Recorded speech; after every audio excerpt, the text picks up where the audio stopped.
The Biden administration first sent Ukraine long-range attack missiles back in March, but it's always resisted letting Ukraine fire them deep into Russia for fear that would cause escalation. Now the White House has given Ukraine the green light.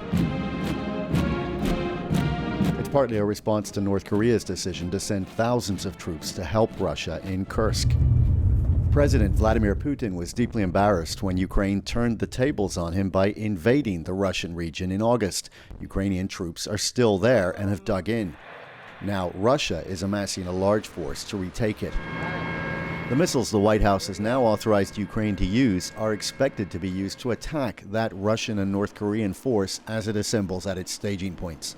U.S. President-elect Donald Trump has promised to end the Ukraine war before taking office. But all indications are that instead the war will escalate as Ukraine strikes deeper into Russia and Russia tries to grab more Ukrainian territory ahead of potential peace talks.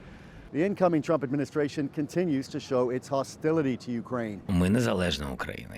When President Volodymyr Zelensky said Ukraine is an independent country that can't be forced to negotiate away its territory, Elon Musk used his X account to mock him.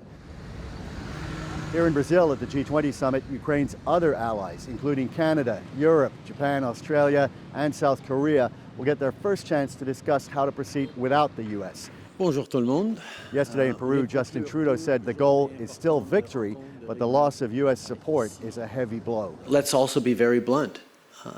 All the allies in the world would not be able to replace a complete withdrawal from supporting Ukraine by the United States. Meanwhile, the Biden administration has promised to do all it can to deliver arms to Kyiv before Trump takes power on January 20th. Evan Dyer, CBC News, Rio de Janeiro. Ukraine has had U.S. permission since May to fire just over the border. Now the threat of deeper strikes has triggered some provocative language from 3 Russian lawmakers.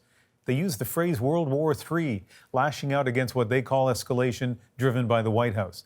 A senior Russian senator posted on the Telegram platform that this could end with Ukrainian statehood in complete tatters by morning. As Evan Dyer pointed out, the result of the U.S. presidential election is a factor in Biden's shift on long-range missiles. But it also comes right after Russia's largest aerial assault on Ukraine in months. Lee-Shanok shows us the devastating aftermath. Missiles streaked over the Ukrainian capital as air defenses targeted them, and dozens of drones. Ukrainian officials say while many were shot down, those that made it through caused devastation.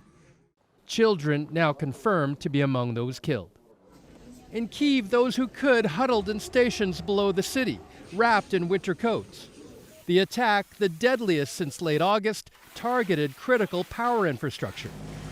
And as winter approaches, the threat of blackouts in the cold promises more misery for Ukrainians, almost 1,000 days into this war. At a military ceremony, the widow of a soldier expresses the toll it has taken. It would be good to stop this war, reach some kind of agreement, she says. Even if we end up sacrificing some territory, it would be better than more dead. Many observers think Donald Trump's pledge to end the war means difficult days to come on the battlefield. The war will end faster now that Trump is president. So the question is the how, you see? And it's all about negotiations now. So, and before people sit down, there will be, I think, a lot of fighting.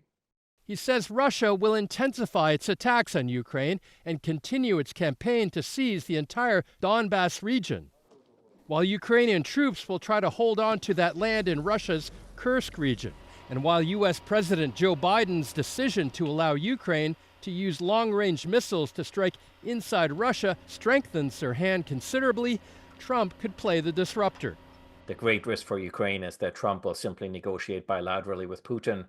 If we want to know what that looks like, we can look at the negotiations that Trump had with the Taliban. Like others, he says what happens in the next few weeks will be decisive, not only for the war itself, but for the future of the region. Lee-Shanok, CBC News, Toronto.